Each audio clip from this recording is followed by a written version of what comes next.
হুসাইন একবার বিশ্বনবীরে প্রশ্ন করলেন, নানা মানিল আমজাদ ইলাল্লাহ, বলেন তো নানা আল্লাহর কাছে কে বেশি দামি, আপনি নাকি আমি? বিশ্বনবী বললেন, হুসাইন আনাল আমজাদ, আমি বেশি দামি। হুসাইন বলল, নানা জি আমি মানি না, আনা লা ওয়াফিক, আমি মানি না নানা। কেমন করে আপনি আমার চাইতে বেশি দামি হন?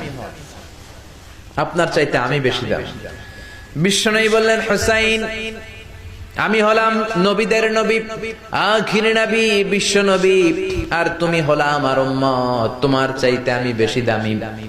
হুসাইন বলে, নানা জি আপনি ভুল বললেন, আপনার চাইতে আমি হুসাইন বেশি দামি। সুবহানাল্লাহ কইবেন না? বিশ্বনবী বললেন, কাইফা যালিক, কেমন করে এটা? হুসাইন বলল, নানা জি তাহলে বলেন তো আপনার আব্বার নাম কি?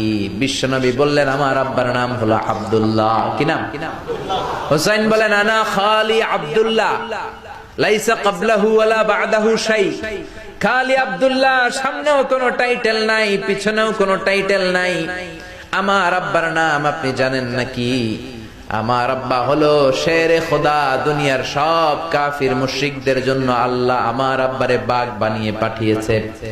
আমার আব্বা সাধারণ কোন মানুষ নয়, বিশ্ব নবীর মেয়ের জামাই। আল্লাহু আকবার। আপনার আব্বা আব্দুল্লাহ কি কোন নবীর মেয়ের জামাই নাকি? বলেন, আমার আব্বার নাম হলো আলী কাররামাল্লাহু ওয়াজহা।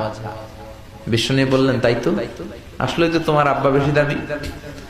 আবার হুসাইন প্রশ্ন করলেন, নানা বলেন তো আপনার আম্মার নাম কি? কি নাম বিশ্বনবীর মায়ের? তোরা দেখে যা মিনা মায়ের কোলে, মধু পূর্ণিমারি সেথা চাঁদ দোলে, যেন উষার কোলে রাঙা রবি দোলে। তোরা দেখ